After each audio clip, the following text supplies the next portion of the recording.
25, you're like, whoa. I always say mine is 22 going on 24 or 15. Like it varies by the day. Are we good back there? Yeah. Oh. Okay, we're ready. All right, we're ready to rock? Yeah. Actually, they've been recording this whole thing. Yeah. We're live. What were you saying about Laird? I know. My favorite guy in the whole world. Well, listen, Chris Mauro, welcome to the Passion Project, Thanks, Mark. dude. So Good to stoked see to have you, you here. man. This is rad. Yeah. I really appreciate it. This is one of those things, it's like, I'm guessing it's like the celebrity thing, because I told you, like, I've known of you 4 decades probably. Like, you've been in the surf space, like in the middle of the surf world in different capacities, which we'll talk about. And I've been on the outskirts watching it that whole time. So I've known your name for a very, very long time. So it's really, really cool. And like, this is where I feel very grateful for the opportunity to meet people like you that I've known of and been like a admirer of, and here we are, and we get to chat. Well, it's really great meeting you too. And, you know, I've got to listen to a couple of your episodes and your show's amazing. Oh, thanks. So happy to be here. It's really cool. Rad. Well, coming from someone, that's funny because you've spent much of your life behind the scenes or behind the mic, interviewing others. So I always recognize, I'm like, all right, I got an A player over here. I better not drop my pants doing this one. Well, these things are different. Like, I spent most of my life in mag world. And so you're not on camera. You're not, you know, you're editing. You know, this is a totally different thing when you're doing sort of live podcast stuff. So I don't have as much experience with this, but I do enjoy it. No, it's really super fun. Well, I appreciate you saying yes. And what's neat is not only did I know of you because of your role, but we grew up you grew up in Laguna. You're a year older than me, we figured out. Yep. And you were surfing at a high level. So we're 1 degree of separation.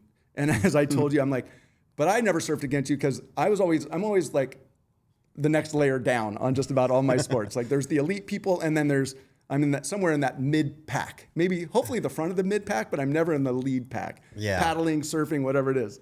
So I would never call myself elite. I always tell people, I go, the guys that I grew up with, I loved competing against a lot of the guys who went on to become, you know, incredible surfers. And I always say I was a decent little speed bump for them in some heats. And there was times when I caused them some pain, you know, like I could name times when I, you know, got almost all of them, but you know, I was never a threat to any of them. Well, if you got close, you got way closer than I ever did. That's for sure. And I never got to go pro. And so if, one of the other things, I'll get into a quick little intro. The cool thing is, this will sound funny, but we finally got introduced because of Duke Kahanamoku. Yeah, that's amazing. Isn't that a weird, you just posted that about your store. It's pretty much finished now, right? It's done. The mural? It's incredible. It turned out incredible. It is. It's so great. And yeah, I mean, look, he's the father of modern day surfing, and when he, you know, came over here and spent a good chunk of his time in the 20s, this was his backyard. This was his home away from home when he was living in LA. And a lot of people don't realize that Duke Kahanamoku lived in California for the better part of a decade. And when he got here, he was already a 2-time Olympic champion. He was one of the most popular athletes in the world. And people wanted to be around him. And everywhere he went, reporters went and everything followed him. And, you know, this was in the 20s, down this way was still kind of like out there. Oh, for sure. You know, I mean, there was the Balboa was starting to cook a little bit. You know, you had the ballroom and everything like that. But and it was during Prohibition too, so it was a little bit like the cops down here kind of kept things going. You know, like kept it lively. The good old days. Yeah, but it was like, you know, the wave was the closest thing Duke could find to Waikiki. The wave at Corona del Mar, which doesn't exist anymore. And most people just don't know it was ever really what it was. And thank you for sharing that. That's really the genesis. We'll get back to Duke and Newport in this, but that was the genesis of the mural. So we have a mural on the side of the Corona del Mar Crown Ace Hardware building, 100 feet long, 17 foot high. If you're going south on Coast Highway, you will look right at Duke and then this whole scene. It's beautiful. Great collaborative effort with the city, and Olukai partnered on it, and the mayor of Newport Beach all came together to make this thing happen. And it's amazing. But the genesis story is what you just shared, but most people, to your point, didn't know. Yeah. So some people are like, oh my gosh, it's Duke. Why is it here? Right. And then there's a lot of people like, who's that? So we've got like a historical graphic up that kind of tells the story. And our hope is to direct people to the history. And again, this is leading us to where you are. Yeah. You're spending a lot of time in the history these days. but there's a plaque up on the bluff above China Cove. Like there's this rich history that a lot of people don't know. And I think it's so important. So I'm really excited to talk about history because that's a big part of what you're doing today. But the path to get there is what's super, super neat. So just kind of setting the stage a little bit. We talked about Laguna. You go on to work in the surf industry or work in surf shops, pro surfer. You mentioned media. You were editor at Surfer Magazine at one of the peak of the surf industry, which will be amazing to talk about. You've done a bunch of shaping. You lived in Central Coast, from what I understand, and you've done this historian thing. So there's not a lot of people that at sub 60 has spent 50 plus years in the industry, and some people I know or we know that have been in one part of it. They've been working for a brand, they've been a sales rep or whatever, but you've done all these different things. So it's just really cool. And I'm always curious, and you had mentioned it, and I say it all the time, like, I want to connect the dots and like understand how you got from being this kid in Laguna to like this person that's played so many roles in the industry. And you mentioned it, the people like in your circle, and we'll find out more about it, like generationally, you're spending time with people at the Surfing Heritage and Cultural Center, some of the icons, older statesmen of surf. The people that you grew up surfing with are some of like the best surfers in the world, and you competed with people. Like there's just so many pieces. Like so from the outside, I've watched all this, so I'm really stoked to chat and like get that. Like, how did this all happen? Super, super cool. Yeah. So, how did it happen? Well, I mean, it's just like you started it where in Laguna? I started, when I grew up in Three Arch Bay in South Laguna, and when I was a little kid, there was it's this cove. It's cliffs on both sides. It's just north of Salt Creek. And so when I was a little guy, the kid who had the job of driving a dune buggy and picking up the trash on the beach was Mike Parsons. No, and really? And I wanted to drive that dune buggy. That's so funny. And so it was Mike funny. Parsons, for anybody that's not listening, world-class surfer, competitive coach, and big wave guy. Big wave guy. And so what's his nickname? Snips. Yeah. And so it was funny because, his name back then was Nip. And then Pat Cairns changed it to Snips. That's a different story. But anyway, I knew who he was because he was a good surfer, and I surfed already. I'd been surfing for a while, and I kept coming down the stairs early. I'd be the first one down there. He'd be the first one down there because he was working. And then we'd go, he talked me into like helping him carry the trash bags up the stairs. He goes, if you help me carry these trash bags up the stairs, I'll let you drive the dune buggy. That was step one. And it was like, if you help me carry these trash bags up the stairs, I'll take you to Trestles. So that's how and then it was like, hey, you should enter an NSSA contest. So what age, when he was driving this thing and he's the trash guy? Yeah. And you were the younger, how old were you guys? Like, I mean, I knew who he was when I was 10, and he was probably 14 maybe. And then as he got his driver's license, I was like 12, 13. And that's right when I started, he's just like, let's go, man. Let's start doing these NSSA contests. Because he made the national team, I think, in 1982. And so he was going all in. And that was right when Ian and PT kind of came into California. Ian Cairns, and it was the whole thing was, they were trying to awaken the American sleeping giant. And American surfing had kind of been dead for the better part of a decade. And on the competitive landscape, because Californians went into retreat in the 70s. It was like we got really into localism. We were kind of like, screw contests, they are not cool, all that kind of stuff. But by the 80s, little pockets up here in Newport Beach, you saw little pockets of light. People were like, okay, I'm ready to move forward. Like twin fins were kind of coming into the mix, and some color and some punk and all that kind of stuff. And so that's when that whole thing was happening. And so it was sort of like joining a club, because for us, that felt like the world tour. Like going up, the NSSA contest back then was like you drive all the way to Santa Cruz, Ventura, San Diego. And, I'd come home, and I'm number 5 of 6 kids. My parents never knew where I was. And I hand them like a trophy, and they go, wait, this says Santa Cruz. And they're like, were you in Santa Cruz? Oh, the good old days, right? And so it was just like such a fun little era.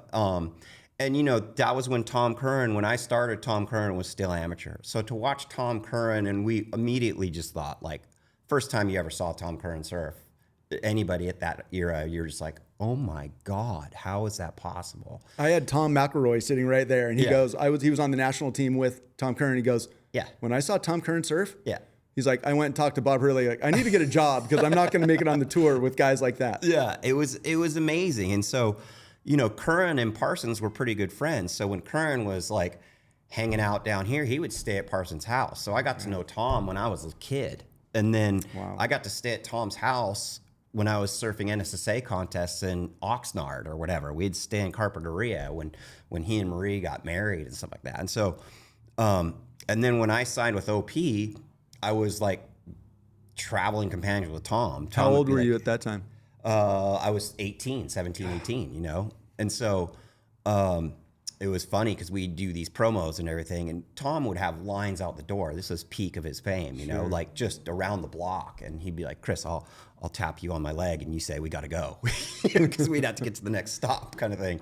So I was like his little roadie, you know, which was, it was fun. And so to be part of that, you know, when those early OP pros and everything, and just watching the whole pro surf thing kind of kick off, like get going, that was a really special time.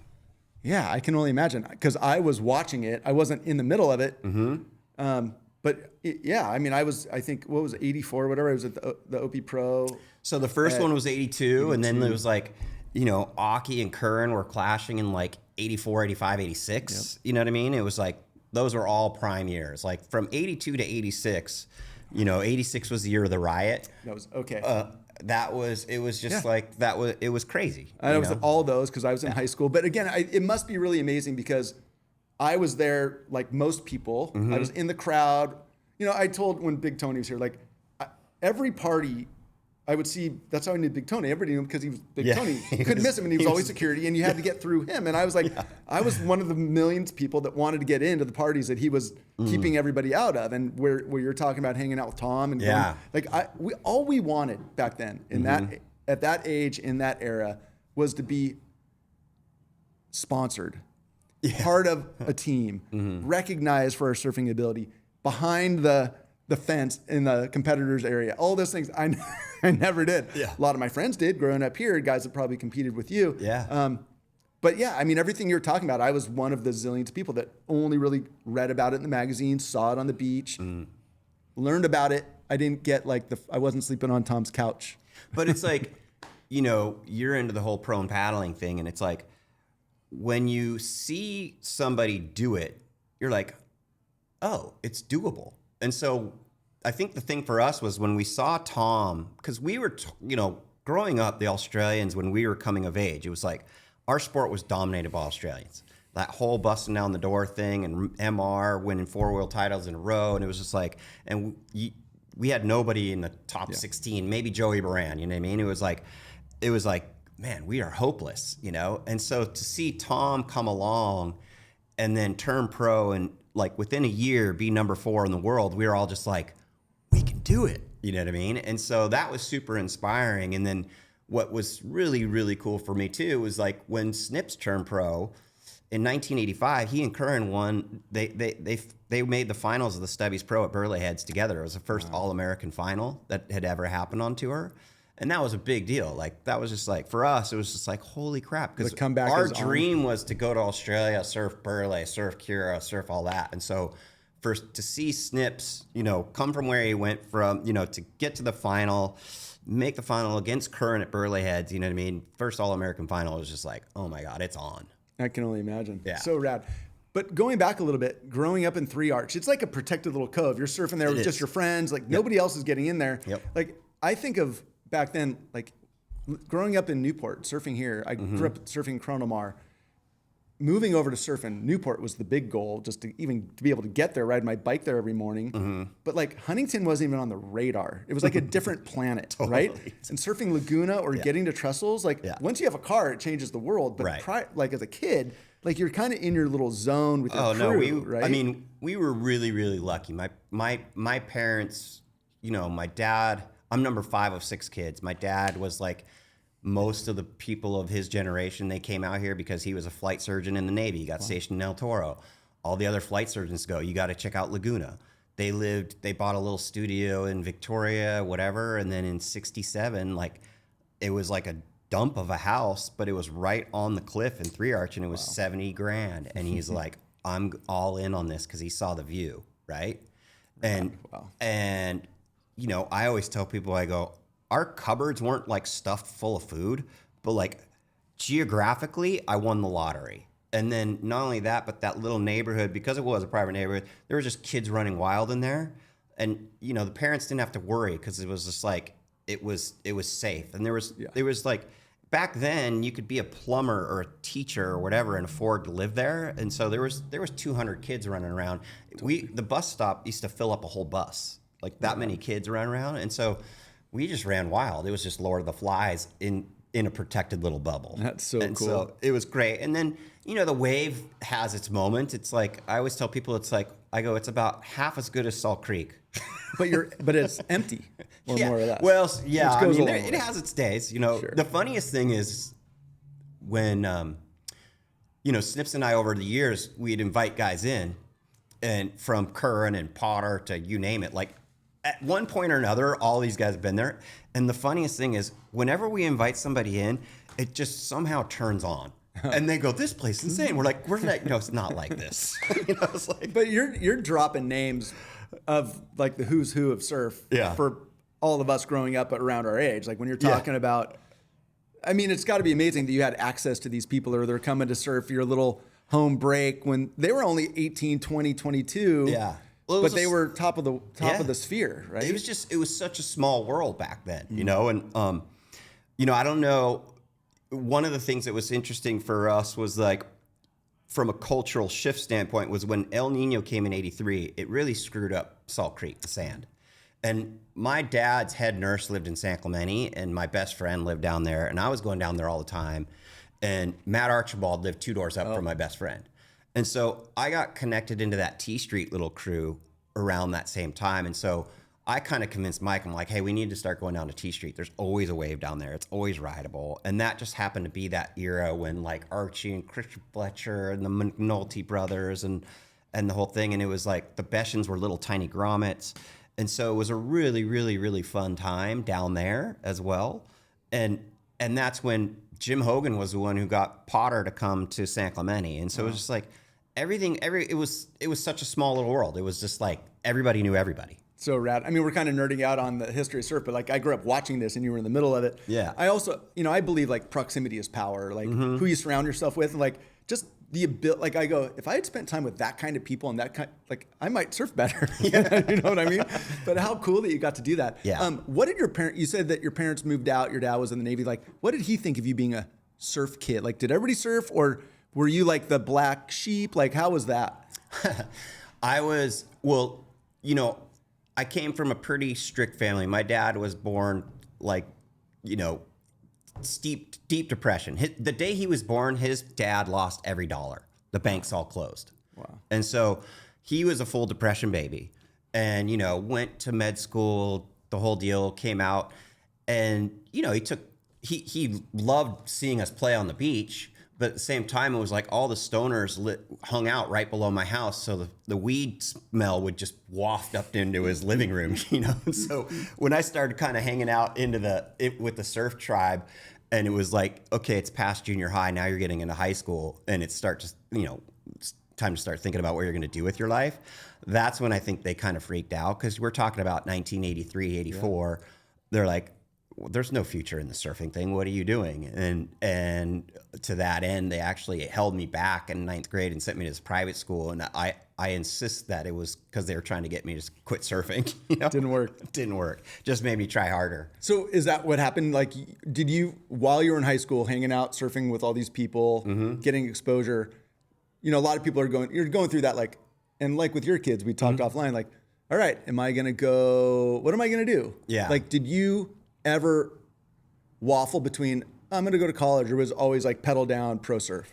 I was pedal down, you know, in 10th grade, which is the year I got sent to private school, is when I got my first big win and the amateur contest. And I was like, okay, I could do this. And that was the same year, like it was right when at the end of that year is when Parsons made the final of the Stubbies. And so that after that, I was like, no, it's on.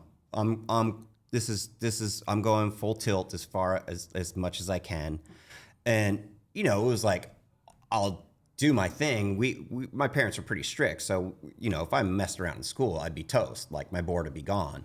But it was pretty much I used to have some pretty funny debates with it about my parents about it, and then they would go to Colorado every Christmas.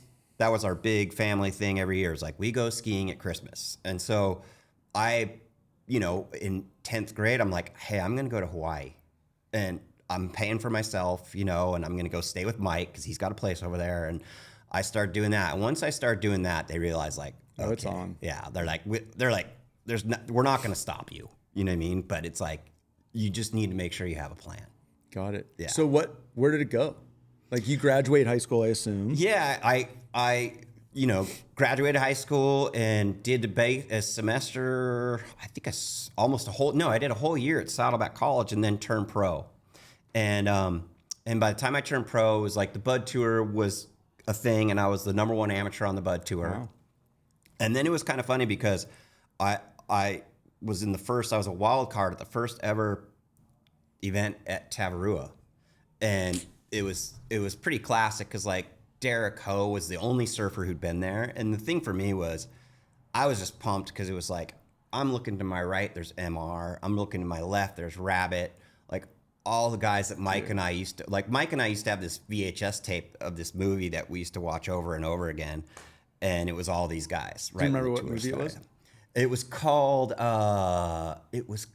It's weird because I've been looking for it forever. It was called Wave Masters, and it was this Australian. It was a movie. It was a documentary movie that ran on HBO right when HBO was brand new, and it followed the tour in 1978, the year Rabbit won. And I went on a mad search with all my Australian friends to try to find this thing. And they're like, yeah, the guy who made that movie is dead. His kids have no idea where the film is. It never got transferred. So like nobody has. Jack McCoy was helping me. Wow. He's like, Chris, I wanted that thing too. It was such a good movie. And so, it was a bummer. But yeah, the waves that year, it was really good. It was like Burley, Bells, Simon Anderson, Narrabeen, it was magic. And Tavi. And it didn't have Tabby back then. You mean for that movie? It was that movie. Those. That movie was when we were kids, But that's like I was staring at, and when I was on Tabby, I was staring at all these guys that I was like, and it was just like, oh my gosh, this is Shane Horan. He's right here. You know what I mean? And it was super fun. All the heroes. So, and I ended up making the semis of that contest, and so that was sort of like my flash in my pan career, my flash in the pan career. Well, you can say you were a speed bump, but you made it pretty far. I mean, that's pretty. You may not have gone where you wanted to, and it may not have lasted forever. But dude, that's pretty impressive. Holy schmoly! It was cool, and it was just the bummer about the period when I got on tour was that in the late '80s, the tour schedule was about as bad as it gets. It was like there was 20-something events. They were all in like parking lots. It was all like shitty surf. Just Najima, Newcastle. Like it was the exact opposite of a dream tour. Yeah, so that was a little bit of a drag. But how was the experience for you being on the road, seeing all your heroes, surfing against them, whether you perform well or not against what your own benchmark? Yeah. But like you're a pro surfer. Like that's all we wanted. Did it hold water to what you had dreamed about? Well, it's interesting because like for me, and I think back to when Mike and I were there, our whole mission when we were trying to be pro surfers was just get there. Like, I just want to surf that wave, right? There was no money back then. You weren't sitting there going, I'm going to get a house. Yeah. Nobody made a good living. So it was really just like, I need to get there. And, even though I was on tour, I was kind of scraping, but it was like, I remember my second time in Oz, I found a cheaper flight to Sydney than Melbourne and everything. And I told Mike, I go, well, we got to be there a month or whatever. And I go, I'm done arguing in the car with you about which spot. So I'm going to buy a shitty used car when I get there, and I'm going to be in control of my destiny, which was the best decision I ever made. It was like one of the funnest trips of my life, like driving a car up and down the coast of Australia when you're 18 years old, 19 years old. I did it when I was 23. Yeah. 23. Best thing I ever did. Yeah. Bar none. It's insane. And, Australia for us, especially back then, that was our version of the Mentawais. Like, for sure. It was just like, and it's still untapped. Like, you could still do that drive today, and a lot of the Australian kids don't even do that drive. You know what I mean? Because it's like they're flying down the coast.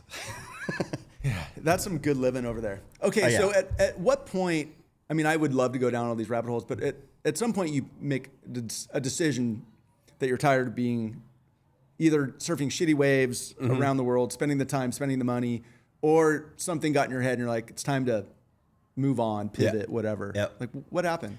Well, I had the bummer about the tour back then was if you missed a couple events, you were cooked, you know? And so I had a skin cancer scare on my back and they had to go in and do whatever. And I missed like 2 months. And after that, it was like, God, it's just like, there's no claw on your way back. And then the Bud Tour was on fire right then. And so it was a lot easier to just stay home and make money. And so I kind of did that. And that was when I was sidelined is when I started dabbling in the media. Like the guys who did the TV shows, they're like, Chris, you want to help us and be the side commentator guy, you know? And then it was like the magazines guys are like, do you want to write an article about that event? And Why? Be the coverage guy? Why you? Like, I think, you know, it was funny because with a lot of it was whenever I was being interviewed, and this was something Greg Arnett at Arnett Sunglasses told me when I was a kid, he's just like, look, make the most of everything, you know? And so when somebody would ask me questions or whatever, I would always just try to be as fun and take it as seriously or as non-seriously as possible and just like make the thing worth their time. And I think that attracted people who were in the media business. They're like, oh, this kid's funny, he's articulate, you know, let's get him. he can talk. Yeah, yeah. And so that was something that opened some doors for me when I kind of needed it because the surf thing wasn't really going to work for very long. I milked it even as I had a job. And so, you know, Billabong actually hired me for that exact same reason. It wasn't because I had any kind of sales rep experience at all. It was like, hey, he's a surfer. He's in the magazines. He's coming fresh off the thing. He could speak. Let's get this guy. You know, all the accounts will know who he is when he walks in the door. And that was really the path. I mean, Totally. right? I mean, that's if you were if you were a professional surfer, high-ranking surfer, your path was to go into the industry jobs. And during the 80s, 90s, at the apex of the surf world, that was a coveted job or role or world to be in. Totally was. And it was super coveted. And everybody was telling me how coveted it was. And it was super enjoyable for the first year because it was new. And then about second year in, I was like, oh my God, I'm spending 8 hours a day on the freeways in Los Angeles. You know, I had LA to the 10, like San Clemente, 10 freeway to the border. And they were building carpool lanes. They were doing, and I remember, you know, had a really fat wallet and I was living in this nice house up in San Clemente, but I would drive by the surf at the afternoon after all my appointments and the waves would be pumping and I had nothing left in me. You know what I mean? And so that was brutal because it was like everybody's getting out of college. All my friends are around college graduation age at that time, and they're telling me how lucky I am and how stoked I am. And I'm all, well, why do I not feel stoked? I don't love it. Yeah. Isn't that amazing? But I mean, listen, it was midlife crisis at 23. But how cool that you figured it out early as opposed to just grinding forever in that same spot. I heard you talk about this before with Lyndon and Jay, but and then so you went up to Central Coast. You like made another pivot. So you bailed like everybody's quote unquote dream job because it was a nightmare for you. Yep. And you go this different route. Yeah. Which sounds like it was pretty rad. That was the best decision I ever made in my life. Wow. Yeah, for sure. And it was really, really funny because it was just one of those early lessons in life where I was like, I was making 1/5 the money. I was making $8 an hour after that. And I was happiest person in the world. Like, I remember I was sweeping a curb, you know, and like waving to the guy opening this barbershop across the street in the deli next door. It was like, blah, blah, whatever. But it'd be like, I was surfing my brains out up there, learning how to shape. You know, I lived with Dave Parmenter, who's another pro surfer, top 16 guy. Big shaper too, right? And good writer, you know. Yeah. And so Dave, you know, when you talk about surf history and stuff, he was sort of my gateway into that. And that kind of went on steroids when he ended up marrying Rel Sun. So then Rel Sun becomes my roommate half the year. Incredible. And so that was like such a wide, you know, open your eye experience being up in that area. And it's hard to describe to people who haven't done a whole bunch of wilderness surfing. like by yourself to understand like what that's like. And then coming from San Clemente or Newport, right? just the soul cleansing it does, and even just the drives up there and drives back, and then when you're with your buddies and you're jibber jabbering all the way up there and back, and so many little magical experiences. And so that was super, super fun. And all that while, it was like the magazine editor guys would call me every once in a while and be like, hey, do you want to go on this trip and write this thing for us? It's like Brock Little and Noah Johnson are going to go explore the outer reefs of Cape Town. I'm like, okay, and would go on do trips like that. And so that was sort of like, after those kept piling up, then it was like, hey, you know what? There's a position in here. Do you want to come work for us? And at first I wasn't interested because I was loving it so much up there. Where was in here? Surfer Magazine. Surfer Magazine. Yeah. Yeah. So, but it's not lost on me. I mean, living with Dave Parmenter, who is pretty iconic, renowned guy, and then Rel. Yeah. Living with Rel's son, can you give just a quick overview? Because I, like everybody else, just know her reputationally as like the personification of aloha. I've heard about her from people, she grew up west side Oahu, and just the kind of the queen of Makaha. And it was one of these things where like, so I knew who Rel was obviously before Dave met her and everything like that. But it was like, but I didn't know who she was. And so it's like, oh, she's this. And the reason I didn't know who she was is because I didn't understand Makaha. And I didn't understand the west side of Oahu until I went there. And so once I went there, and you go there and you have an inn like Rel, and you're sleeping on Rel's couch, and you're getting introduced to the whole Makaha community through Rel, and you see that magic of what a community looks like a real Hawaiian community.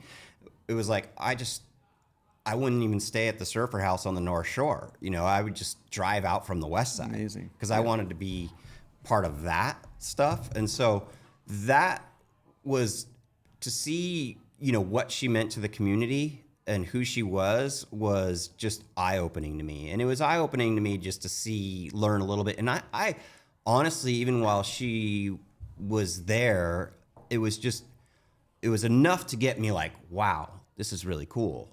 I still didn't know a lot. I'm still learning about the Hawaii thing and authentic, real Hawaii kind of stuff. And so that's another reason why I love the whole surf history thing. Yeah, I can start to see some of these dots coming together. Again, like everything else, and like you, like I know about Rel's son reputationally, and she sounds like this incredible person. But Keone Watson, when he was talking about growing up there, and he's like, I learned aloha from Rel's son, and and he learned everything else from that community, Rusty and all these. But like, that must have been, again, who you surround yourself with and who you get exposed to. It's got to leave a mark. And so I'm guessing that spending time there and with her, and it must have had an impact for sure. Well, anybody who knows Dave Parmenter too, Dave was sort of this edgy, funny guy, and he's got this edgy sense of humor. And to see how much Rel transformed him was kind of like, whoa. It was like she turned him into the best form of himself. And that was something that, I think he did the same for her, and to watch two people who were that in love and loved the same thing, it was really kind of just like eye-opening and a very big learning experience for me.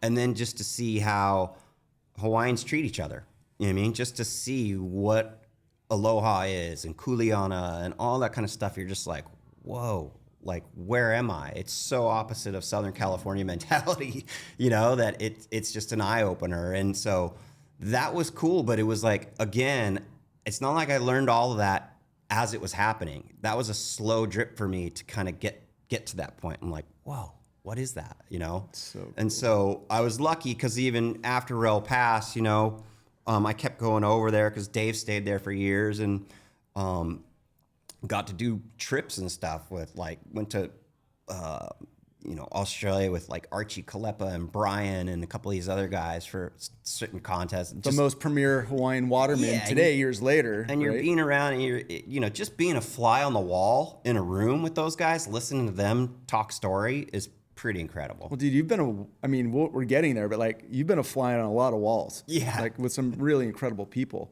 I mean, you're Archie Kalepa, lifeguard chief for Maui. Like, I mean, you're talking like these are, again, 30 years later, they're still as iconic and respected and impressive as ever, right? Yeah, more so. I mean, more so. These guys were, this was 20, 30 years ago. And it's like, I saw Archie a couple weeks ago. He was in town doing a Maui thing, speaking to the firefighters in Laguna and stuff like that. And it was funny because,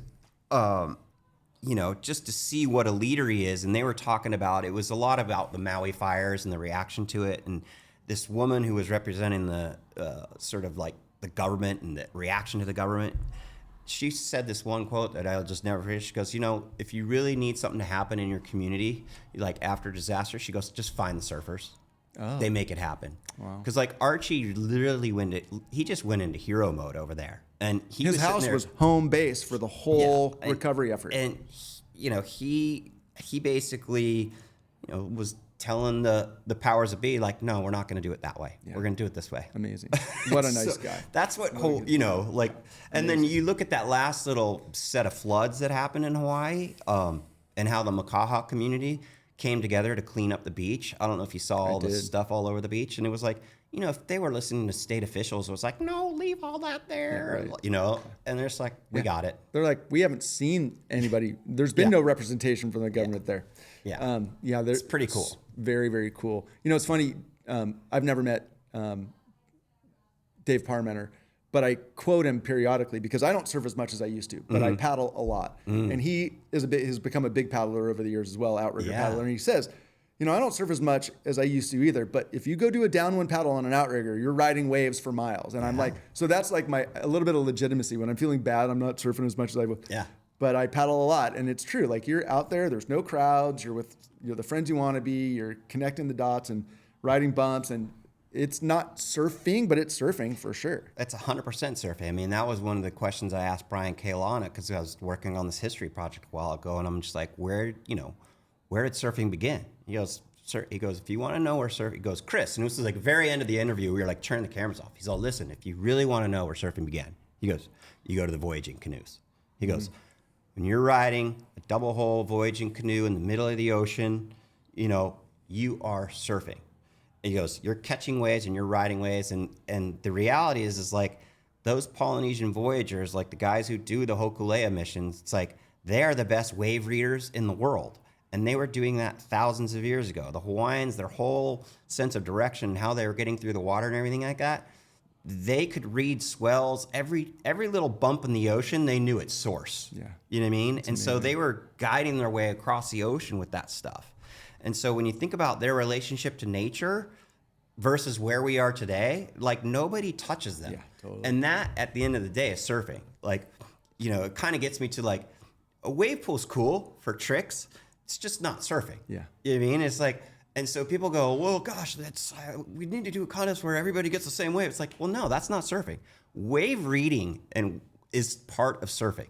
You know what I mean? It's like, it's not the most exciting part from a spectator standpoint, but that is every bit as much of surfing as anything. And it's really probably the most important.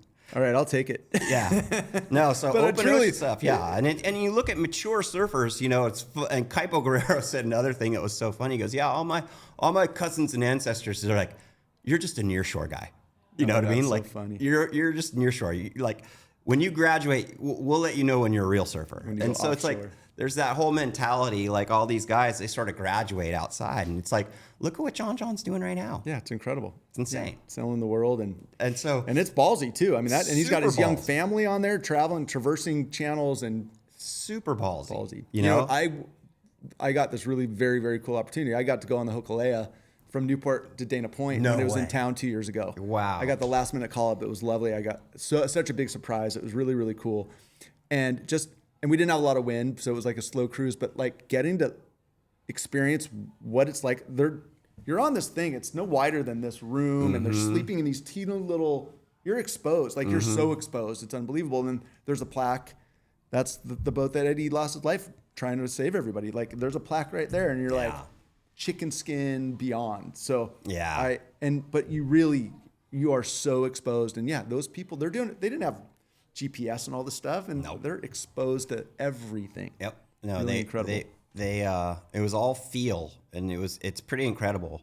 And so, those people, when they got to Hawaii, they already knew how to read waves, and they get to these islands where it's like, look at this set of islands, all these waves break right on shore. Like, that's rideable.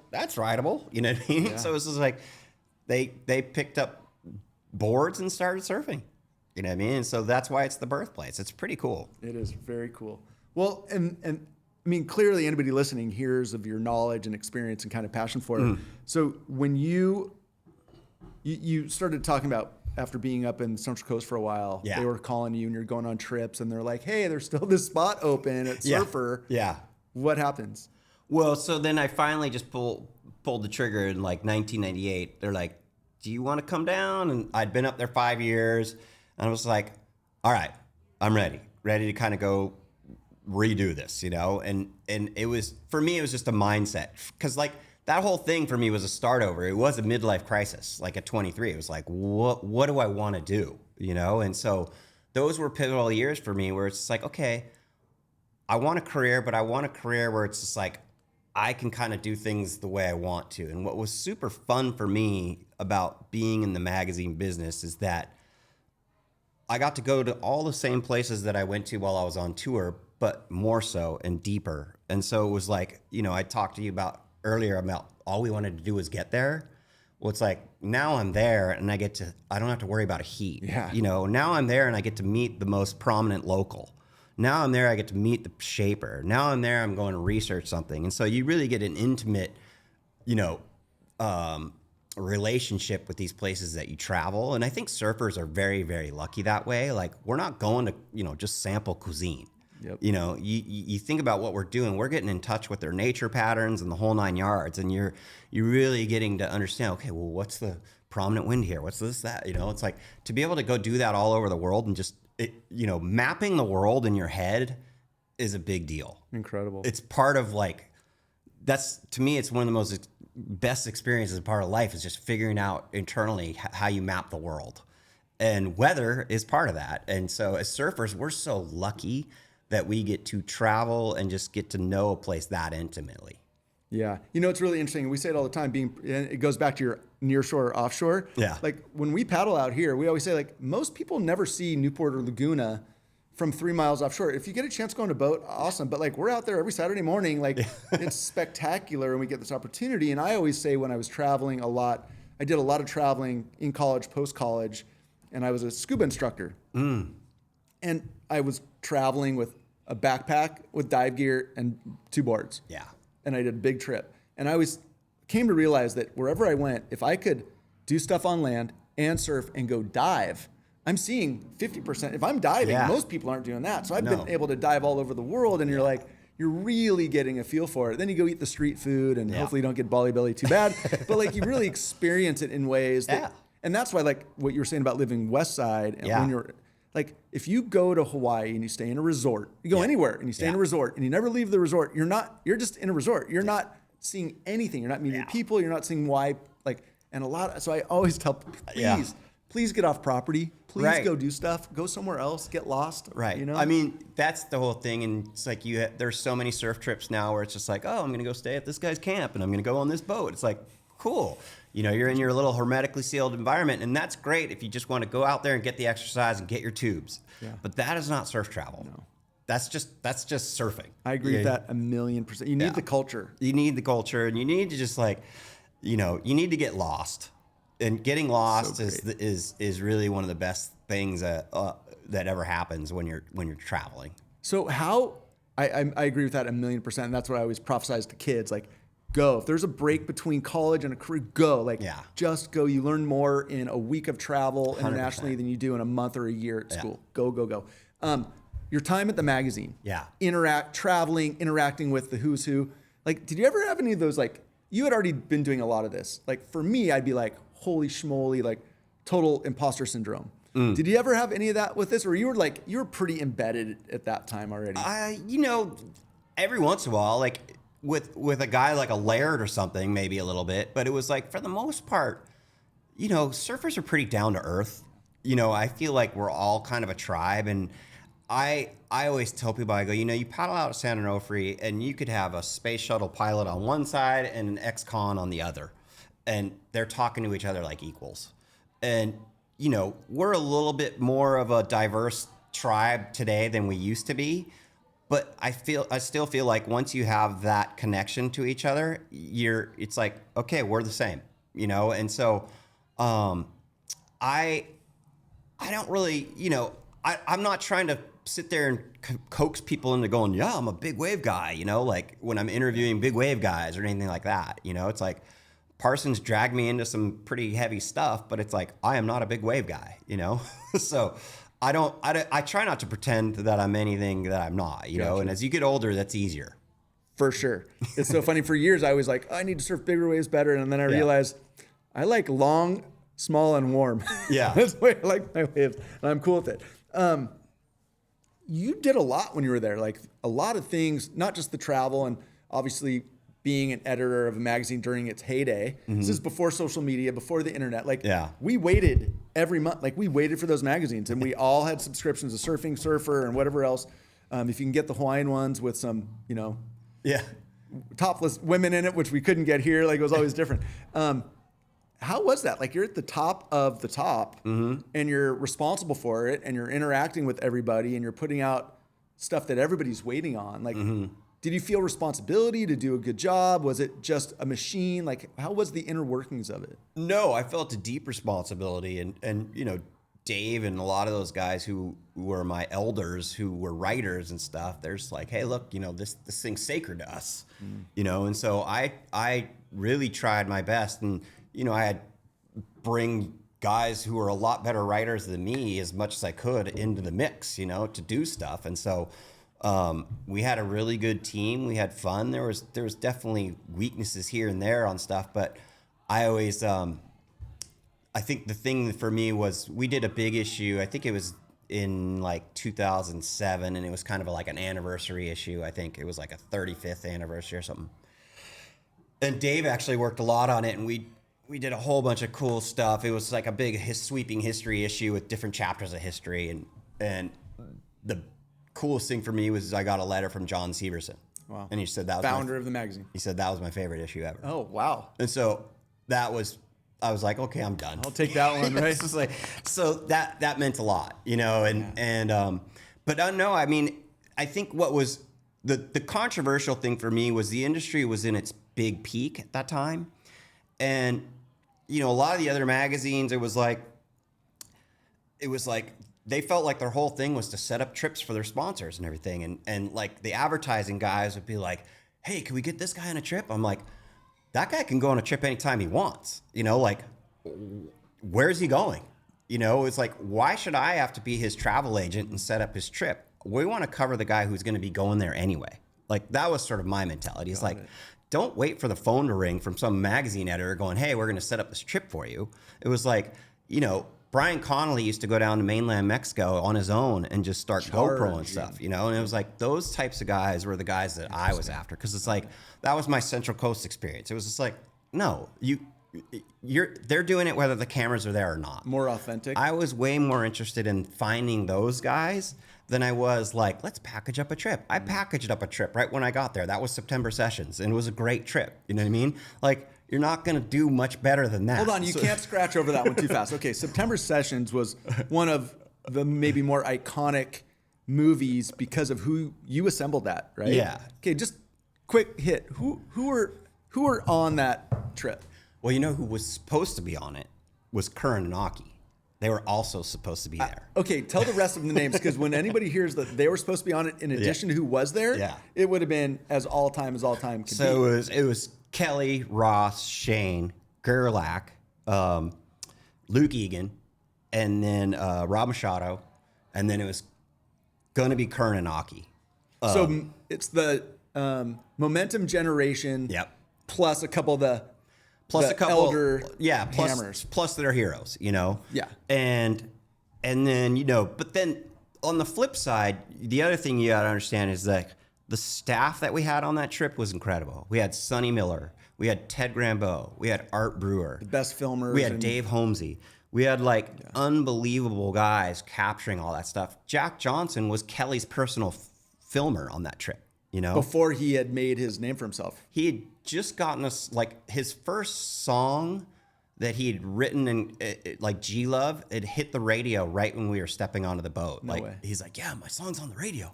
Like G Love, it was, you know, Rodeo Clown and stuff like that. Because anybody that doesn't know, Jack Johnson grew up as a ripping surfer North Shore of Oahu. Amazing. And started filming and doing music and then just got catapulted, right? Well, yeah, I mean, he came back. When we got off the boat, we were on that boat for 10 days. He got off the boat. He called his wife. His wife's like, oh my God, NBC wants to license that song.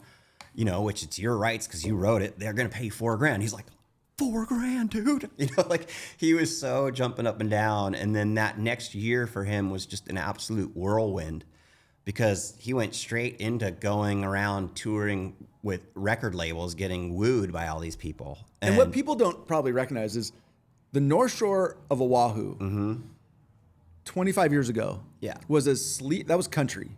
It's less now, but like, so a kid coming out of the country playing music, the furthest they would go is on surf trips or going to town to surf in Waikiki.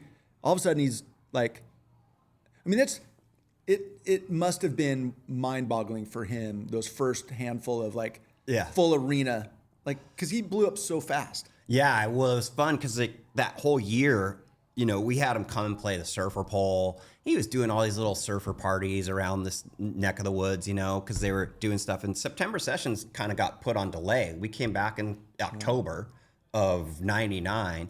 That movie didn't come out for another year because Jack was so busy doing trying to figure out the music thing.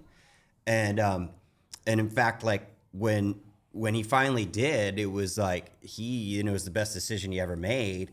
Is he decided to do his own label and do it himself, because he wanted to control his destiny, how many, you know, venues, how many nights a week, because he wanted to surf, you know? Guy. And so it was absolutely the best decision we ever made. So we got to do, you know, we launched his debut album in the magazine.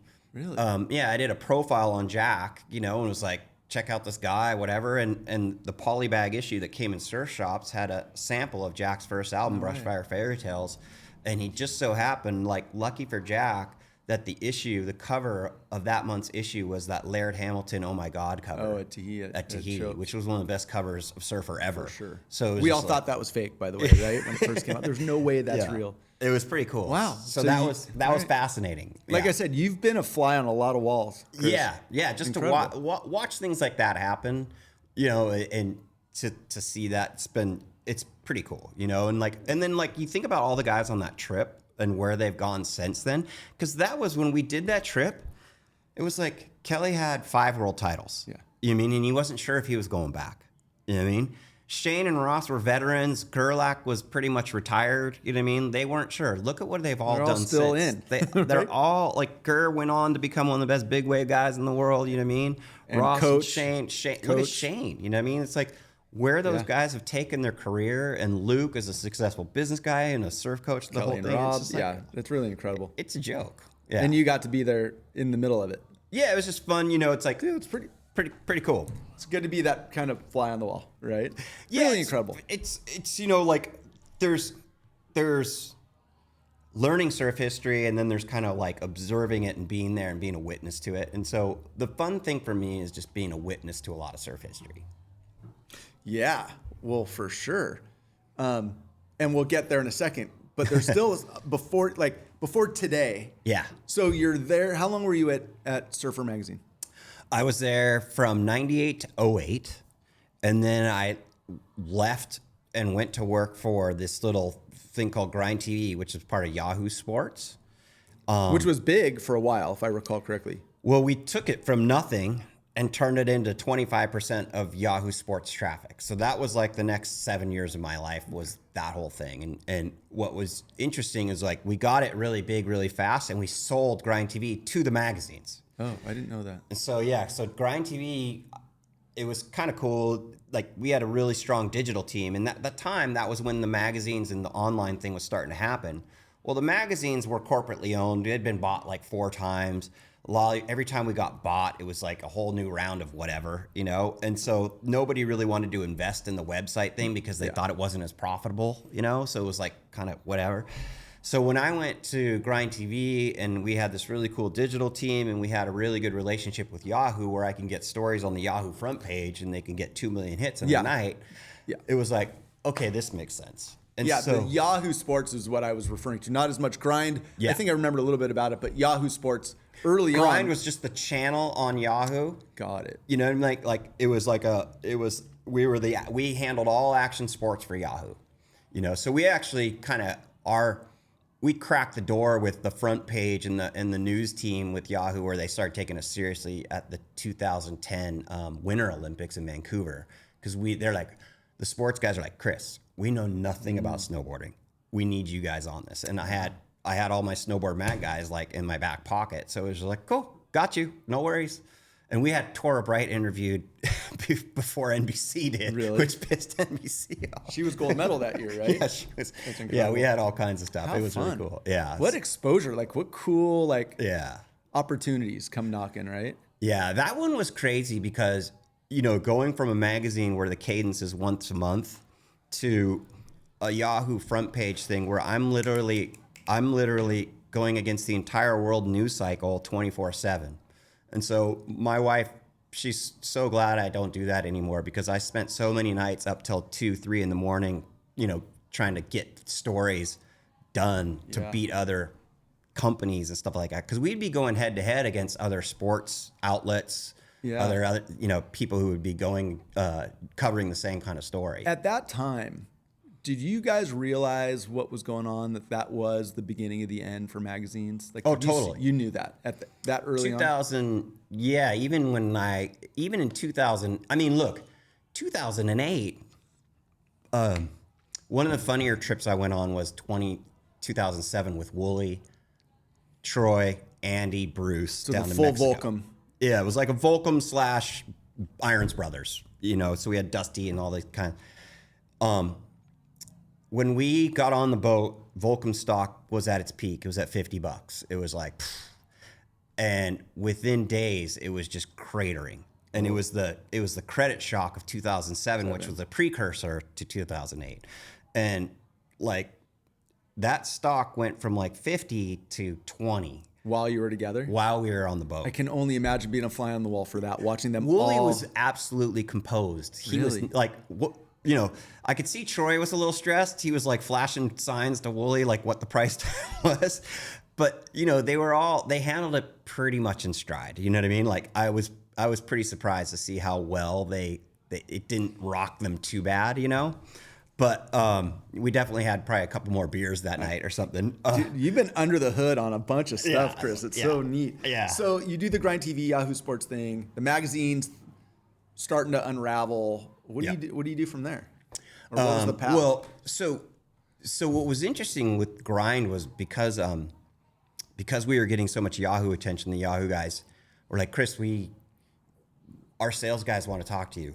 They want you guys to start doing some branded content stuff. And so we ended up launching this whole branded content division where we started doing commercial stuff. And so I kind of segued into that line of business for us, where I would do brand content deals. So I was going to Minnesota to sell Subaru on a 6-part series for Yahoo, and then Ford, and then we were doing these pretty You're still at the magazine? Yeah. So when we got bought, when Grind TV got bought and joined the magazine group, we basically took over digital. So we're like, okay, so I was overseeing all the titles.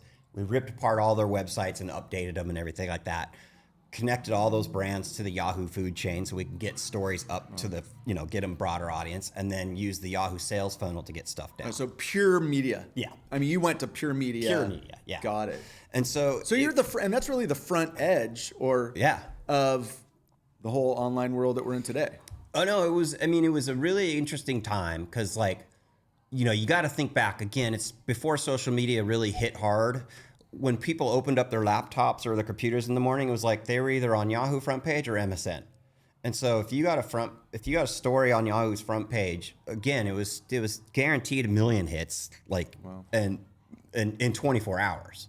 You know what I mean? And so I learned a lot about how the world works, and again, mapping the world. and how stories go. And not only that, it's just the chemistry of who's on the news desk that day and what they're going to gravitate to and all that kind of stuff. Because at that point, Yahoo still had humans making these decisions, not AI. And so it was kind of fun because that affected the way you pitch things and the whole thing. And you know what you're up against. You go, I'm going to hold off on this story because this thing's owning the headline today. This thing will have a much better thing when this thing dies down. What an evolution, though, to go from like the magazine world where everything is like so, like, again, I never worked in it, but like you can imagine how it's all laid out and you have time and you're working. You're going to get pressed at the end every time, right? Yeah. But like, you have all this time to get this thing out once a month. And then it goes to instantaneous. Like that evolution must have been like your head spinning, right? Yeah, and that has pros and cons. I mean, my wife's, it's like, I go back and look at photos of us on trips with my daughter when she's 3 and I'm just glued to a phone.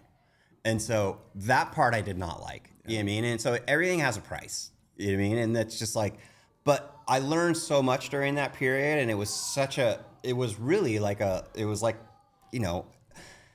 all this is just skill stacking. You're just learning new things about the world and you're filling in that map.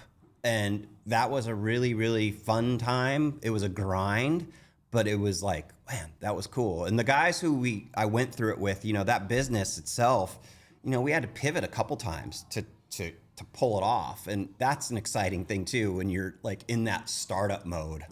Well, yeah, I mean, I remember obviously we had the tech bubble and there's things like, what really seemed disruptive to the surf industry was was it like Blue Torch? Like everybody was exiting all their roles and going digital and then that folded and people it was. That actually worked out good for most of us in the magazine guys because we were all getting recruited, and we all got pay raises out of that whole deal. So we didn't mind that. It was really amazing to sit back and watch because I remember...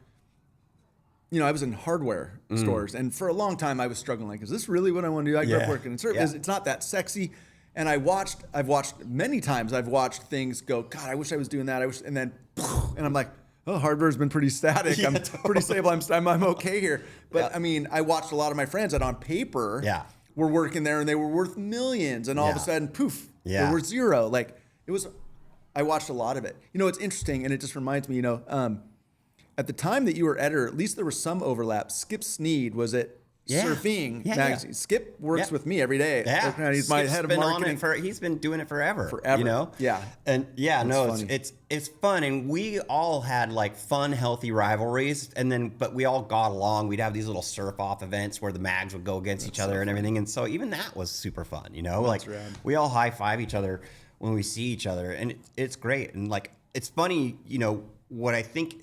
Because when I moved up north, I worked in a surf shop. I went from being a sales rep to work managing a surf shop, and going to school and doing the whole thing. And it's like the thing that's so fulfilling about working retail in a thing like that is you're part of that community building process. And so that's fulfilling. When you're in a community building role, like I don't care what your position is, it's like it's meaningful, And so that's I feel like you probably get a lot of good doing that in your position because it's like, look at you guys are such a key to so many communities, like their survival, and you get to know them intimately because like for you to understand what the shells need to look like in every little region, you got to know that community inside and out. So that's kind of cool. Oh, it's super cool. I mean, listen, I've learned a lot over the years, and I'm super grateful to be in the business that we're in, and it's been really fun. And in fact, Skip really helped because Skip was able to bring. I would say our stores weren't super sexy for a long time, but I knew what I wanted to do. I wanted it to be like a surf shop. So if you go in it today, and ironically, a lot of people that have come out of surf are in alternative businesses, and I've got ex-sales reps coming to me all the time because they're selling stuff in different spaces, and they're in my stores now. Right. And so it's, again, I learned early on, it doesn't matter what you're selling, whether surfboards or whatever. It's a people business and a community business, and that's, community. That Duke mural is part of the community in Corona del Mar, and yes, you're absolutely right. Well, it's not always all perfect, and no, of course not. But it's like I think there's something really valuable, even though the sales rep thing didn't necessarily work out for me in terms of like what it was. The education process of what I got doing that. And then even working retail, like I always tell my kids, I go, you need to get a consumer facing job, like, and work at it. Like, I don't care if it's at a hotel being a bell person. I don't care if it's waiting tables, whatever, but like, that's an important part of life. It's learn to engage. Learn to engage, like learn to do it. And especially maybe more now than ever, because we all just, it's so easy staring not at to, phones. right? Yeah. It's funny because I probably shouldn't say it, but like very often we'll have like a retreat and I'll go, okay, everybody go down into Huntington or Newport and go to a restaurant, go to a surf shop, pick a couple stores. But I always say go into the surf shops because as much as I love them, oftentimes people are just standing around. Like the kids aren't doing a ton. That wouldn't work in our stores. Like we're training people in life skills and in work skills and engagement. Like, and so we're always comparing, contrasting. How are we doing? How are they doing? Like, and we always say like, I would want my kids to work in my stores because they're going to learn a lot. We're going to hold them to a high standard. They're going to be very engaged with the customer. They're going to really learn stuff. Yep. And we don't always see that elsewhere. So it's an interesting one, but I don't want to throw any shade anywhere. No, I get it. And I mean, it's like, you know, Trader Joe's has always done a good job of that, right? Like you go into their staff, and I always tease the kids behind there. I'm like, so you got any plans for today? You know, exactly, because they have their canned questions and stuff like that. It's like mix it up a little bit. We got to start them somewhere, right? So listen, you go through all this with the digital, like this evolution of media, and where do you, at some point you decide to go out on your own to some degree, right? Was that the next step? Well, yeah. So I ran the brand studio at Grind for like 3 or 4 years, and then I started getting calls from the WSL. So Terry Hardy, who was Kelly's guy for a while, he was there, and he's just like, "Listen, we need some help. We need salt in this bill, whatever." So I did a couple of years there, and that was taxing, super fun, but it was just like WSL has some stuff. There's great humans there. It's just they've got all kinds of challenges. And at that time, they were so focused on wave pools and trying to get in the Olympics. There was a revolving door at the CEO level, so it was just a little bit of a mess. But it looks like they're doing a lot better now than they were when I was there, and it was super fun. And I got to again travel and do the whole thing. And it was like I told Terry, because like when WSL started a few years before that, when they took over from ASP, it was this feeding frenzy, all these people trying to get jobs there. And I didn't want anything, part of that stuff. So to have them come fish me, it was like, I got to kind of give them my terms. I'm like, okay, well, I'll do this. I'll do this, but this is the price tag, And so I made a good deal for myself. And even though the bummer for me was like when Sophie came in and did the Facebook deal, well, that kind of made my whole department useless. And so it was just like, but they treated me really well on the way out, because it's like, hey, we're sorry we did this, but we didn't see this coming. And it was like, I get it, that's just how it was. And after that, that's when I sort of just like, well, I have enough skills to just sort of do this on my own. And so I've just been on my own since 2018. All right. Yeah. And what does that look like? Well, I just, I have clients, and I try to go with clients that I'm spiritually aligned with, which brings us to Shack, brings us to Bring Back Our Beaches, brings us to Boys to Men, and then, brands here and there, just on parcel, like little bits and pieces, So Randy Hild and Danielle Beck might bring me in for one of their projects or something like, so it's just random. But my Shack is sort of like my big baby right now, and Bring Back Our Beaches. Those are two that matter to me the most, and they're the most fulfilling because they're kind of aligned. Rad. Is there an underlying theme of you said spiritually aligned? What is that? Like, what kind of alignment are you looking for organizations that you'll work with? Educational and sort of outdoorsy, and surf. If they have surf ties, that's fantastic. So all those ones I just mentioned. So Boys to Men is a boys mentorship program down in San Diego. They take these really, at-risk kids who, and provide them mentorship, like in class mentorship. These kids a lot of them are fatherless. They're getting in trouble. They get mandated to do this stuff originally, but these mentors.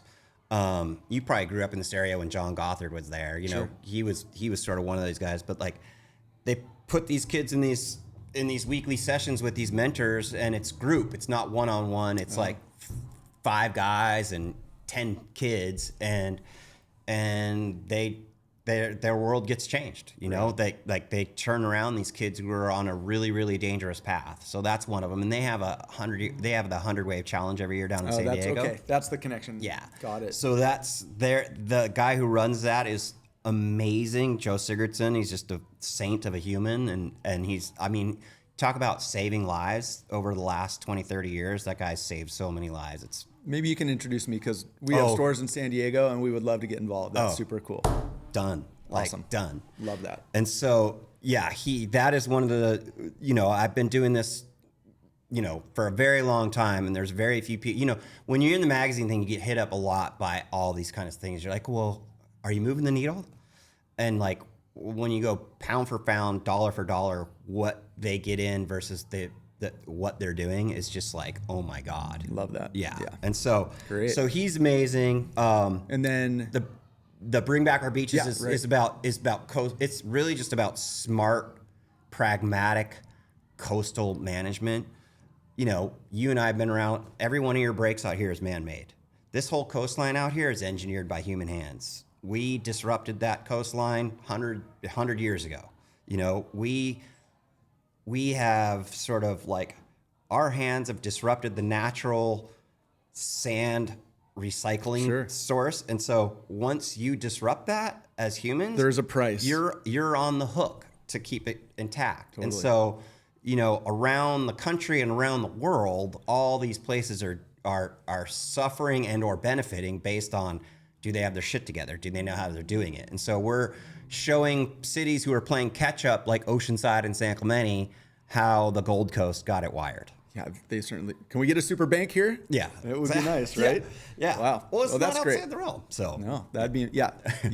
We certainly see it in San Clemente. It's probably like the most focal experience that we're seeing in town right now. Yeah, close. San Clemente side. There's a lot of places, and then you have bad. I was just talking to Shea Lopez in Florida. You know, like they do a lot of beach nourishment, but the stuff they're putting on there is really, really, it's toxic because they're draining the inlet waterways and putting that stuff, and they're calling it, you know, beneficial reuse. And it's just like, it's got all these heavy metals and stuff like that. It's, you know, everything's got to be done right. Yeah. It's not a one-stop shop. Well, thanks for doing that. Yeah. All right. That brings us to Shaq. Yes. Brings us to Duke, who connected us. Right? Yeah. So listen, how are we doing on time? We're good. We got enough time to cover and dig into this. Shaq, Surfing Heritage and Cultural Center. Surfing Heritage and Culture Center. Yeah. And culture. Yeah, not cultural. I've always thought it was cultural. Yeah. I should know It's better. okay. I'll just all right. No, I correct appreciate you. that. Thank you. I've spelled it wrong a lot of times.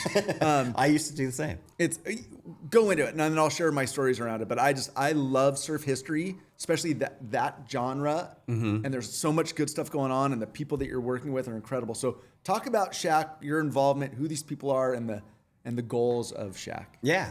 So Shaq started back when I was at the magazines in 2000. And I remember they came walking in the door and they're like, look, guys, you guys are capturing all this history. You don't realize it, but you are when you're going around the world and doing all these interviews.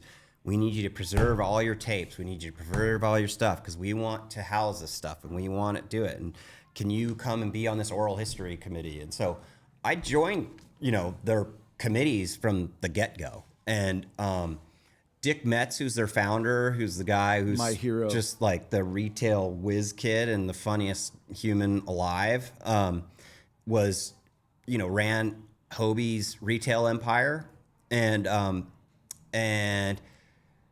as such started collecting boards, you know, back when nobody was collecting boards, and he was buddies with all the Hawaiians, and you know, they would be throwing these beautiful wood boards out, and he just like, let me just put that up in my store, you know. And so then it was funny because when he moved back to California in the 90s, somebody dragged him to one of these like auctions, and he couldn't believe that people were like paying money for surfboards. And then Spencer Crowell, who's right in this neck of the woods, who's an amazing collector himself, and just very, you know, into the preservation thing. He's published a lot of history books. Those two got together and bought the building that they had in San Clemente. And when they bought that building way back then, their intent was like, this is temporary. We're gonna find a place down by the beach and whatever, and soon, you know. But that soon took about 20 years. And so what's beautiful is, you know, after a long winding road filled with, great recessions and all that kind of stuff. They finally pulled the trigger on a building in downtown Laguna Beach. And so we're opening in July to the public, our new location, like the Shack location. So that's just like, we're over the moon. I can't wait. Yeah. So what's amazing, and I'll share my 2 cents. So Dick Metz, I first started learning about him, I think, through the Surf Splendor podcast, and there's 7 episodes. Yeah. And after the first one, like I must have shared, like I listened to all of them, and I just fell in love with Dick Metz. Yeah. And then I had an opportunity. So I've had Craig Lockwood in here, who's a generation below, and he wrote the book about Peanuts Larson. These are guys from Laguna. Yep. I got lifeguard guy too. Craig, 50-year. Craig took me to a Shack board meeting 15 years ago. I got to meet Paul Strow. Yeah. We just lost him. I know he just passed. So I've always been enamored by the history and the people. And so when I found the podcast with Dick and I learned the whole backstory of him, the Endless Summer is based on his travels, and he was kind of the genesis story of that, like all these things. But that guy, what is he, 95 now? He's 97. And he is more concise with dates and numbers and names and stories. He's unbelievable. Yeah. Sharp as a tack. And I have 3 voice messages in my phone from him. Mm-hmm. I donated to Shack last year. And he called me to thank me, but I thought it was a voice recording. And then and halfway through it, he goes, "Hey, Mark, so someday come down here." And I was like, "Oh my God, he really called me? Like, who does that?" And then lovely guy. And then I also got the opportunity to go to Spencer Crowell's archives, not their other zone, not the car. They have a big collection. But down on Lido, he has a stealthy little house. Yeah, the office. With all the archives of the stuff they don't put at Shack. And I got to just go there probably 2 months ago and nerd out to my wildest dreams. Yeah. And one of the things I knew had been there before I ever got to go, there's a 1958 Quig prone paddleboard that is pristine, and it had a rudder. My boards in the early 90s didn't have a rudder. I was like, we had a dark ages of all these, like... That's crazy. It's crazy, but it is stunning. How sophisticated those boards were. Amazing, those guys. Those old Quig photos, like the of those paddle boards that they were racing in like the 50s, 60s, those things are so beautiful. Unbelievable. It's crazy. And that one is pristine from 1958. Wow. It's hard to... So I was like... I was in my happy place, but they toured me, took me upstairs, looked under the, really, really cool. And so just the people. So the board, they just changed the board. Mm-hmm. Talk about some of the people. I mean, so you've got Dick Metz, Spencer Crowell, but all these other legends are involved. Well, yeah. So those guys were the co-founders, and then it's Paul Noddy, it's Randy Hill, it's Dan McInerney, it's let's see. Oh, Mark Christie, who did the whole ranch thing down in Laguna. He's one of Dick's main manager guys too.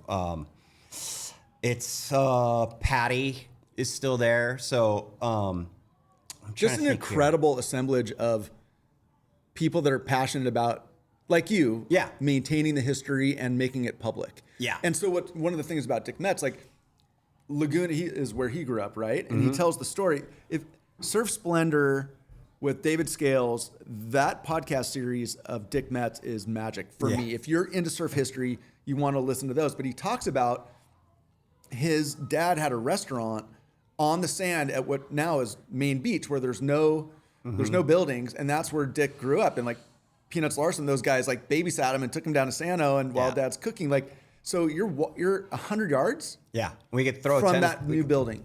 I could throw a tennis ball to where Dick's dad's restaurant was, and so that's why this whole thing's full circle. It's kind of magic that it came back to his home turf, and so Dick is a living legend, and it's neat that in his lifetime he finally gets to be recognized, because he was always the behind the scenes guy.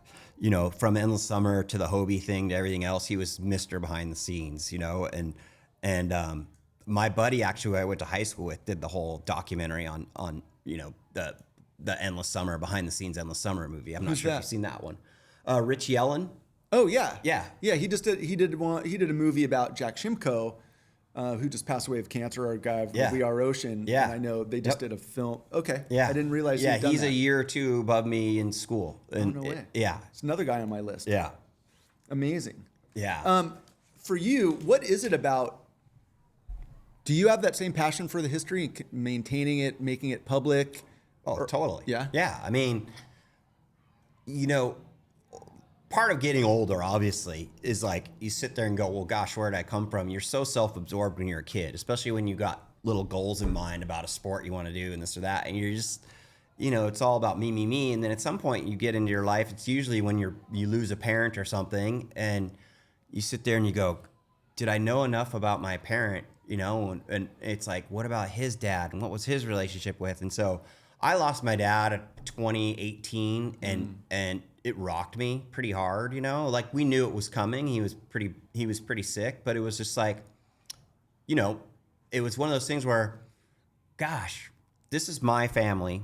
And I really was like, I need to know more about my own family history.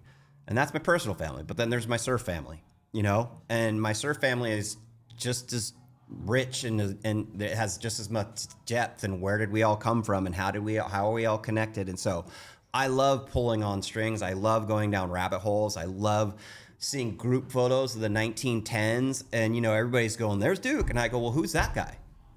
And so that's the part I love, is figuring out who that guy is, because there's a lot of people who we as surfers just don't know anything about. Most of us don't know anything before 1960, which is when the magazine started. We Californians, we started rewriting history in the 1960s, and we have a lot to relearn. Interesting. Yeah. If someone was to go to Shack once it opens this summer, will they come away with some of that knowledge? Absolutely. Yeah, you're going to learn some stuff that you're going to be like, I did not know that. Just cursory glance around the timeline, you're going to be like, whoa, and so that is our goal. I mean, there's going to be stuff you're obviously familiar with, but what we're doing, if we do our job correctly, is to show you something else you didn't know about this thing you heard about. And so that's the fun. Like, that's the best part of the job, honestly, is to uncover that stuff. And I've been doing this for as long as I've been doing it, and I'm discovering things every day that just blow my mind. I'm like, whoa, You told me that you've been really head down Yeah. with Shack because you're trying to get it open and ready. What's been your specific focus or role or area of where have you been working within it? Because there's so many people trying to get it there, but what about you specifically? Well, for me, it's really kind of like, I'm kind of the resident historian, where I'm just compiling, the works of all these other amazing historians who've been out there, and you're trying to update things, because all these things, magazines are the first draft of history. Books are the next draft. Encyclopedias and blogs are another draft. But every time somebody goes over all that stuff, they always find something new. They find something that somebody else missed. They find another layer. So history is alive. It's not static, And that's the beauty of this whole thing, is that, you get to go tell the real story and connect the dots, because, those first drafts are usually just like the glossy made up version. And trust me, as somebody who put a lot of glossy made up versions together, Right? yeah, You're really good at it too. really good at it. So it's just like to go deep and really kind of absorb it and try to soak up as much as you can. That's the beauty of this part of it. And surfers, I think they love it. Like they love learning new things about stuff, and people that they looked up to or they heard about or whatever, or some era that they were a part of, Well, it's so interesting, and especially let me ask a question about it. So the surf world has changed a lot. The surf industry has changed a lot. Magazines don't exist the way they used to anymore. There was no such thing as a soft top. You weren't buying surfboards at Costco when we were kids. It was there were soft tops, but yeah. Yeah, but yes, more Doyle's, Yeah. et cetera. But it wasn't the way it is today. Yeah. And there's been such an explosion, which has its pros and its cons. Laguna Beach could say that maybe more than anyone.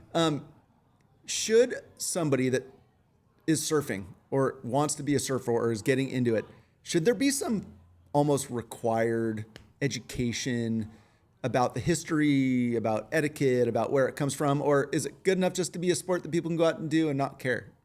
Well, it's such a hot button one. You would hope that everybody is, going to be culturally aware when they go into a new space of you don't just walk in and think you own the place. I don't go do that on somebody else's basketball court or tennis court or pickleball court or whatever. And so you shouldn't do it in a surf lineup either, and I think that just goes. That's just more the humans than the requirement. I think that's parenting. That's just a way of life, right? Like understand. When you're coming into something new, figure out what the pecking order looks like and what the existing culture is, and respect it, and understand where the guardrails are and play by the rules. You know what I mean? I think that's just. That's part of life, and it's no different than walking in a boardroom, right, for a meeting and whatever. It's like you got to know, it's self-awareness. Yeah, not everybody possesses it these days, unfortunately. Yeah. I have a question. You had mentioned you lost your dad back in 2018. You had said, he came out of the military. I've heard you talk about your other brothers, like I think pretty educated, mainstream stuff. Your family proud of what you went down this totally different path. Yeah. But you've done it for a long time with a lot of success. Were they proud of or are they proud of what you've done and who you've become in that world? Yeah, I mean, they were. Look, the day I brought home a contract and I said I'm going to Fiji next week, and they're like, what? And I think that was like, they were like, okay, you're good, you've launched, you can take care of yourself, you know what you're doing, and so. It wasn't like they were always thrilled with decisions I made. Like when I moved to the Central Coast. I think that goes for, right? We've all made those decisions. It was like, I miss my dad a lot because I would have a lot of those sort of life conversations with my dad. I would always go over to his house, just sit there and we'd talk about the world and, decisions he made and decisions I made. And our lives were totally different. He was a medical doctor with a law degree. Like, wow. You know what I mean? And 6 kids. Okay, that's where your brains come from. We get it now. So it's just like, we had the same moral compass, but it was just like, he didn't have something like surfing in his life. He did have beach volleyball and he designed his life around that. He took 3 hours in the middle of the day, every day. He got off from 1 to 4. And all the guys, when I was growing up in the neighborhood, all those men would meet down there and play volleyball in the middle of the day. Wow. So he would work from 9 to 1. Right, take off for 3 hours, go down the beach, play volleyball. That was his surf. Yeah, and if there was an emergency, there was no beeper. My mom would put a towel in the window, and the color of the towel was how urgent the emergency was. No way. Yeah, it was blue was like, get your butt up here. Red was like, sounds now. like Brady Bunch or something. That's Red crazy. was like, you're not allowed to finish this game. Right, Just right, get your ass up here. 911. Like, yeah. How neat. And so, that was that. And I go, Dad, look, you designed your life. I go, I'm trying to design my life around what I love to do. And I go, this is sort of, that was how it's got to be. This is just the way I want it to be. And that's, he respected that. I think he got it after a while. And, awesome. You get 6 kids, they're all different. You have kids, every one of them, they're so different. And they're motivated differently. Sure. And, they're more emotional. One's more emotional than the other one. And so it's just like, my parents did pretty well with 6 kids, figuring out what made all of us tick. And I think if you would have asked them, like, my wife and I we're about to have our 23rd anniversary. Congrats. So amazing. They're just like, it's like, all right, you're doing okay. Yeah, no, for sure you are. Just curious, but you have 3 kids. 4. 4? Oh, you have 4. 4. Are they surf? They into it? They like what Dad does? My second son lives in Monterey and he surfs all the time. Right. My son, who's in college at Davis, not really. I mean, we take them to Hawaii and they all surf Waikiki and everything like that, but they're not like frothy surfers because they grew up. I live in Mission Viejo, and that is one bummer.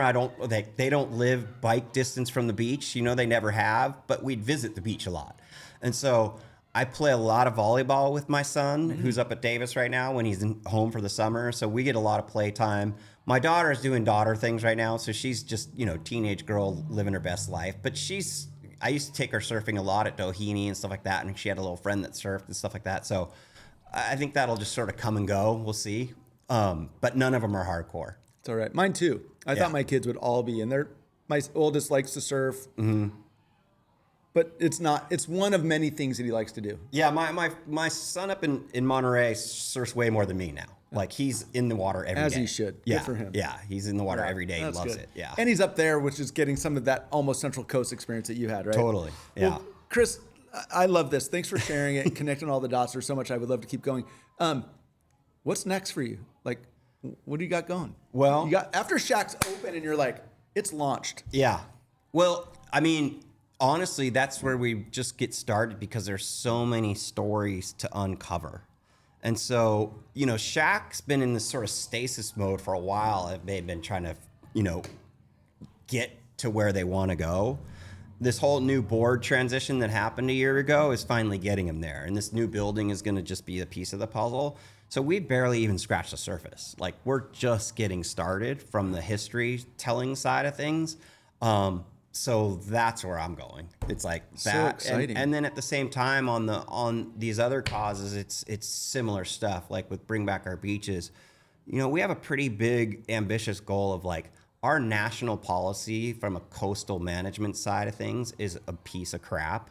And when you think about how much our economies depend on our beaches and healthy beaches and the value of that, and even from a resilient standpoint, it just like we need to get our crap together. And so we're kind of going back channels up the food chain to get some stuff done there.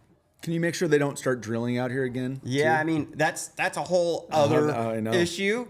And it's just like, it's one of those things that's like, we're pretty targeted on like this, make sure these are good. You know what I mean? And we're trying not to get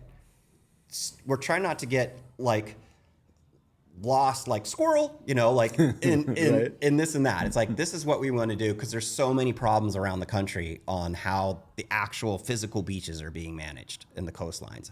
And they're engineered, Yeah. And so it's like, unless you live up in Big Sur or you live up in like rural Oregon or Washington or Maine or something like that, for the most part, if you live south of Point Conception, your coastline is 100% Hold on. You mean man-made. the wedge wasn't there naturally? Exactly. Hold on. Big Corona had a wave that broke for 100 yards, and Killer Dana was, again, two of the most iconic waves on the coast back in the day don't exist anymore. That's crazy. Yeah. Crazy, right? And you got Long Beach, and then it's like every time you guys stuck a jetty in, you got a new break. Yeah. It's like, Well, without it, we'd be screwed here in Newport. So, well, listen, Chris, I love this, and I'm really just grateful you shared it, and super proud. Like, it's really cool. Like I said, if I could be a fly on the wall next to you for all the stuff you've done and experienced, and people, like, what an incredible life you've built in a world that we all love, and you've just been more in the middle of it. And I love what you said about the history and Shaq. Like, we're just scratching the surface. There's so much.